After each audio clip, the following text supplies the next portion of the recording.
नमस्कार. हितगुजमध्ये आपले मनापासून स्वागत आहे.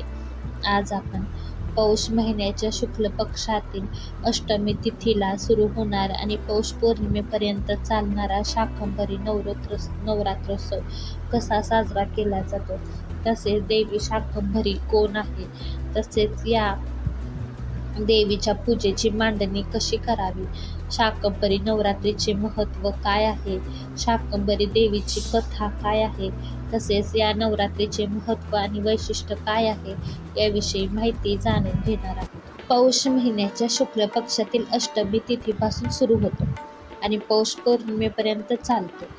शाकंभरी देवीची पूजा पौष शुक्ल अष्टमीला सुरू होते. याला शाकंभरी नवरात्रोत्सव असेही म्हणतात. पौष महिन्यातील पौर्णिमा ही शाकंभरी पौर्णिमा म्हणून साजरी केली जाते. या दिवशी माता शाकंभरीची जयंती साजरी केली जाते. अनेक देशस्थ ऋग्वेदी ब्राह्मण कुटुंबाची शाकंभरी देवी ही कुलदैवता आहे. हिचे दुसरे नाव बनशंकरी असे आहे. या बनशंकरीचे विजापुरातील बादामी येथे मंदिर आहे. या काळात इथे फार मोठा महोत्सव असतो. वर्षभर दर शुक्रवारी तिची पालखी काढली जाते.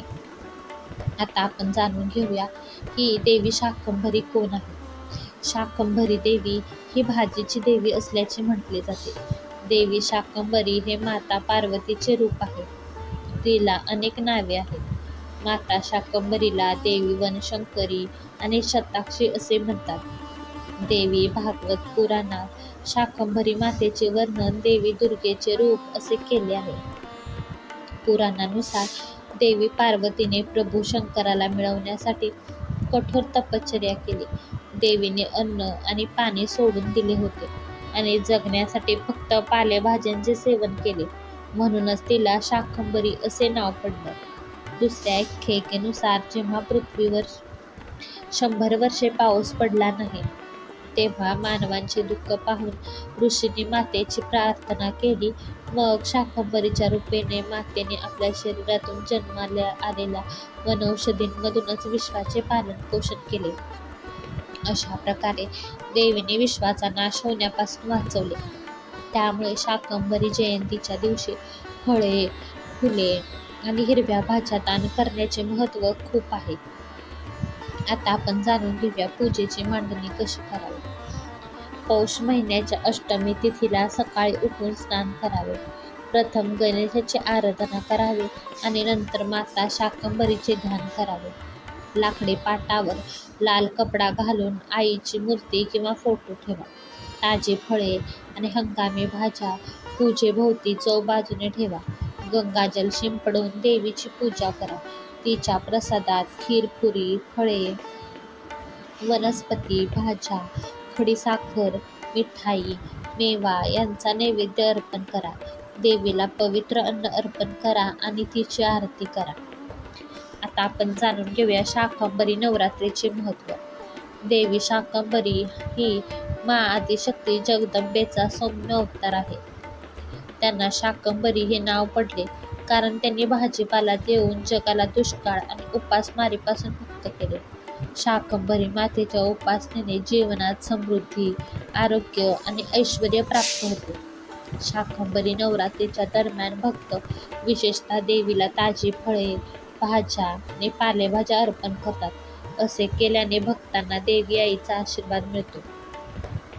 वास्तविकता वर्षभरात 4 नवरात्र मानल्या जातात. आश्विन महिन्यातील शुक्ल पक्षातील शारदीय नवरात्र, चैत्र शुक्ल पक्षात येणारी चैत्र नवरात्र, माघ आणि आषाढ महिन्यात येणारी तिसरी आणि चतुर्थ नवरात्र साजरी केली जाते. परंतु तंत्रमंत्राच्या अभ्यासकांसाठी विशेष मानली जाणारी शाकंभरी नवरात्र पौष महिन्याच्या शुक्ल पक्षातील अष्टमीपासून सुरू होते आणि ती पौष पौर्णिमेला संपते. समारोपाच्या दिवशी मा शाकंभरीची जयंती ही साजरी केली जाते. तंत्र मंत्र तज्ज्ञांच्या दृष्टीने हे नवरात्र तंत्रमंत्राच्या अभ्यासासाठी अतिशय योग्य मानले जाते. धार्मिक शास्त्रानुसार गुप्त नवरात्रीप्रमाणे शाकंभरी नवरात्रीचेही मोठे महत्त्व आहे. या दिवशी भाविक वनस्पतींची देवी शाकंभरीची पूजा करते. माता शाकंभरीने आपल्या शरीरातून निर्माण झालेल्या भाज्या, फळे, मुळे इत्यादींनी जगाचे पोषण केले. त्यामुळे आई शाकंभरी या नावाने प्रसिद्ध झाली. या मातांना माता अन्नपूर्णा, वैष्णोदेवी, चामुंडा, कांगडावाली, ज्वाला, चिंतापूर्णी, कामाख्या, चंडी, बालासुंदरी, मानसा आणि नैना देवी देखील म्हणतात. आता आपण पाहूया आई शाकंभरीची कथा. पौराणिक मान्यतेनुसार राक्षसांच्या हिंसाचारामुळे ब्रह्मांडात दुष्काळ पडला. तेव्हा देवीने हा अवतार घेतला. त्यानंतर शाकंभरीच्या रूपात देवीचे दर्शन झाले. या स्वरूपात देवीला 1000 डोळे होते. जेव्हा तिने आपल्या भक्तांचे दयनीय रूप पाहिले तेव्हा ती सलग 9 दिवस रडली. रडताना डोळ्यातून आलेल्या अश्रूंमुळे दुष्काळ दूर झाला आणि सगळीकडे हिरवळ पसरली. 1000 डोळे असल्यामुळे तिला मा शताक्षी असेही म्हणतात. जो भक्त या दिवशी गरिबांना अन्न, भाजीपाला, कच्च्या भाज्या, फळे आणि पाणी दान करतो त्याला मातेची कृपा प्राप्त होते आणि पुण्य प्राप्त होते. माता शाकंभरी ही देवी दुर्गेच्या अवतारांपैकी एक आहे. दुर्गेच्या सर्व अवतारांपैकी मा रक्तदंतिका, भीम, भ्रमरी, शताक्षी आणि शाकंभरी हे अवतार प्रसिद्ध आहेत. देशात शाकंभरी मातेची 3 शक्तिपीठे आहेत. यातील मुख्य एक राजस्थानच्या सिकर जिल्ह्यातील उदयपूर वाटेजवळ सखराई माताजीच्या नावावर आहे.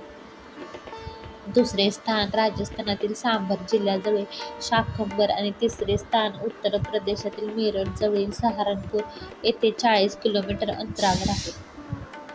सिकर जिल्ह्यातील अरवली पर्वताच्या मध्यभागी असलेले माताजीचे मुख्य स्थान सखराई माताजी या नावाने जगप्रसिद्ध आहे. कर्नाटकातील बागलकोट जिल्ह्यातील बादामी येथे शाकंभरी देवीचे मोठे मंदिर आहे. येथे वेळोवेळी जत्रा आयोजित केल्या जातात. आता आपण पाहूया शाकंभरी नवरात्रीचे वैशिष्ट्य काय. शाकंभरी नवरात्र हा देवी शाकंभरीच्या पूजेसाठी समर्पित एक विशेष नवरात्रोत्सव आहे. हा सण मुख्यतः उत्तर भारतातील काही भागांमध्ये, विशेषतः राजस्थान, उत्तर प्रदेश, मध्य प्रदेश आणि हिमालयीन प्रदेशात मोठ्या भक्तिभावाने साजरा केला जातो. आता आपण पाहूया शाकंभरी नवरात्राचे महत्त्व. देवी शाकंभरीची आराधना. शाकंभरी देवीला वनस्पती, अन्नधान्य, फळे आणि जलस्रोताची देवी मानली जाते. तिच्या कृपेने दुष्काळ, उपासमार आणि अन्नाची टंचाई संपुष्टात येते अशी श्रद्धा आहे. निसर्गाच्या पूजेसाठी ओळख. या नवरात्रात शाकंभरी देवीला शाकाहारी अन्न, फळे, भाज्या आणि धान्य अर्पण करण्याची प्रथा आहे. निसर्गातील संपत्तीची जाणीव आणि त्याचा सन्मान देतो. सण करण्याचा कालावधी पौष महिन्याच्या शुक्ल पक्षात साजरा केला जातो. हा 9 दिवसांचा उत्सव आहे आणि जो पौष पौर्णिमेला समाप्त होतो. शाकंभरी देवीचे पूजन पर्यावरण संवर्धनाचा संदेश देते. फळे आणि भाज्यांची पूजा करून निसर्गाच्या महत्त्वाची जाणीव करून दिली जाते. ही नवरात्रीची पूजा केल्याने कोणते फळ मिळते. जो भक्त मातेची पूजा, ध्यान, जप, आराधना करतो त्याला लवकरच अन्न, पान आणि अमृत स्वरूपात अक्षय फळ प्राप्त होते. देवीची भक्तिभावाने पूजा करणाऱ्याच्या सर्व मनोकामना पूर्ण होतात. हा व्हिडिओ तुम्हाला आवडला असेल तर व्हिडिओला लाईक करा, शेअर करा आणि चॅनलला सबस्क्राईब करा. भेटूयात पुन्हा अशाच एका छानशा व्हिडिओसोबत. तोपर्यंत धन्यवाद.